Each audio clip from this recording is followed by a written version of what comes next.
Hello students, आज हम लोग बात करेंगे महाराष्ट्र बोर्ड के स्टैंडर्ड 12 के फिजिक्स के थ्योरी पेपर का। ये जो फिजिक्स का थ्योरी पेपर है ये 70 मार्क्स का होता है। और ये जो पेपर है वो टोटल 4 सेक्शंस में डिवाइड होते हैं, section A B C D, जिसमें हमको पहला क्वेश्चन एमसीक्यूज के मिलते हैं और इस एमसीक्यूज में 10 क्वेश्चंस रहते हैं और हर एक क्वेश्चन के लिए आप लोग को 1 मार्क्स मिलेंगे। और ये जो क्वेश्चंस हैं इसमें आप जब आंसर्स लिखेंगे तो जो ऑप्शंस रहेगा उस ऑप्शंस के आगे उसके आंसर्स भी आप लिखेंगे, नंबर या टेक्स्ट जो भी रहेगा। इसके बाद आता है 1 नंबर के क्वेश्चन जिसको हम लोग वेरी शॉर्ट आंसर्स बोलते हैं। इसमें आपको 8 क्वेश्चंस करने हैं और ये इसमें नो चॉइस, और हर एक क्वेश्चंस के लिए आपको 1 मार्क्स मिलेगा। इसके बाद शॉर्ट आंसर्स क्वेश्चंस आते हैं। ये शॉर्ट आंसर्स 2 पार्ट में डिवाइड बोल सकते हैं। एक 2 मार्क्स के लिए होता है और एक 3 मार्क्स के लिए रहता है। दोनों के लिए आपको ऑप्शंस मिलेंगे।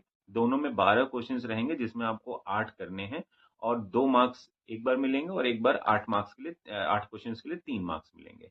इसके बाद लॉन्ग आंसर्स क्वेश्चंस आते हैं। उस लॉन्ग आंसर्स क्वेश्चन में आपको क्या रहेगा, टोटल 5 क्वेश्चंस हैं जिसमें से आपको 3 करने हैं और हर एक क्वेश्चंस के लिए आपको सही क्वेश्चंस के लिए आंसर्स के लिए आपको 4 मार्क्स मिलेंगे। तो ये तो हो गया कि क्वेश्चन का कैटेगराइजेशन कैसा हुआ है, करेक्ट।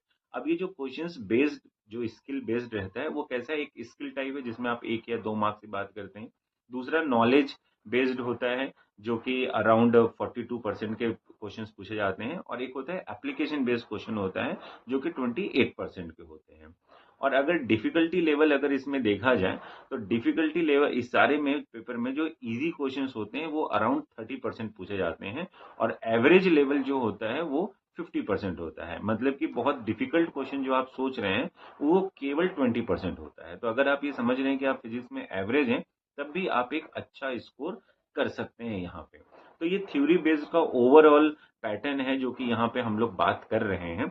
अब फिजिक्स में जैसे हमारे पास जितने भी सारे चैप्टर्स हैं तो एक एक चैप्टर्स में क्या डिफिकल्ट है या फिर क्वेश्चंस कहाँ से आ सकते हैं और हम कितना अच्छा स्कोर कर सकते हैं, इसके लिए हम लोग नेक्स्ट वीडियो में मिलेंगे। ठीक है। सो जो भी डाउट रहेगा वो तैयार रखिए या फिर आप कमेंट कर सकते हैं, जिसको हम लोग नेक्स्ट वीडियो में अपग्रेड भी करेंगे और बात भी करेंगे।